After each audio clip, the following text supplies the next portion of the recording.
Hi everyone, this is week 5 of our vlog series, How to Plan for 12 Months of Travel. We're going to be talking about financial planning, the things that we needed to do financially before we left for our trip. Investments. So one of the things that I wanted to do was know a little bit more about investments before we left, to make sure that our money was in the right spot while we were traveling around the world. So the first thing I did was I read a couple books on investments from some of the people that know investments very well. The first book was by Tony Robbins, Master the Game. The second book that I read was Millionaire Teacher by Andrew Hallam. They both suggested to do your own investments with a brokerage account. So that's what I did. I did my research and looked at the options of what was out there. The best option was Questrade. Managing your own investments is a good way to cut the cost of the bank fees by almost 2%. And over 20-30 years of investing, that is a very large amount of money. Managing our own investments was a really great way for us to help set up our future while traveling.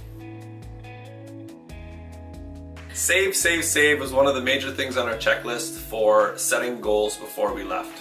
In order for us to accumulate as much money as we can to pay off our debt and to save for our travel adventure, we needed to minimize our expenses as much as possible. That included not going out to restaurants or going out for drinks with friends, very rarely. Anything that costs a lot of money with very little return. Terrible thing to say. Not that our friends are not That was a terrible thing to say. What I meant was, we could go out and spend $100 on food at a restaurant with a couple drinks, or we could go to the grocery store and make our own food, which is, in my opinion, better tasting, and it'll cost a fraction of the price. So we do a lot of at-home cooking and drinking gatherings with friends. Next, selling our stuff. We had a lot of stuff.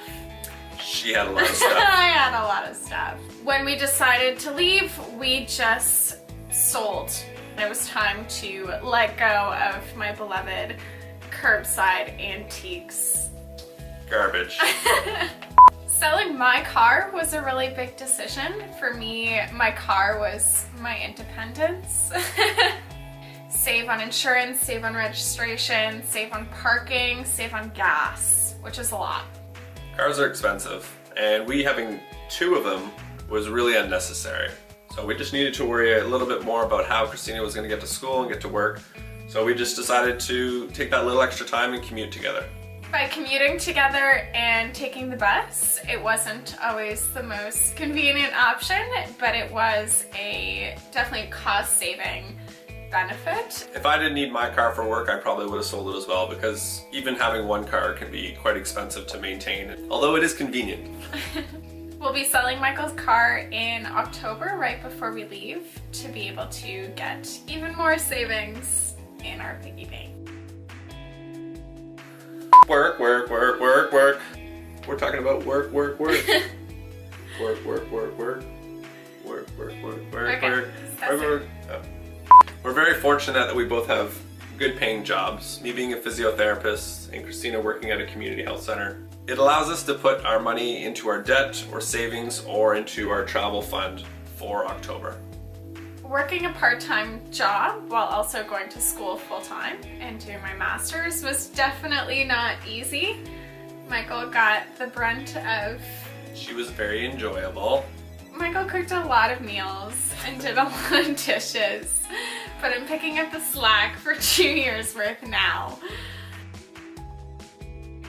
We're both very fortunate that even when we met, neither of us had any debt to worry about from our previous life.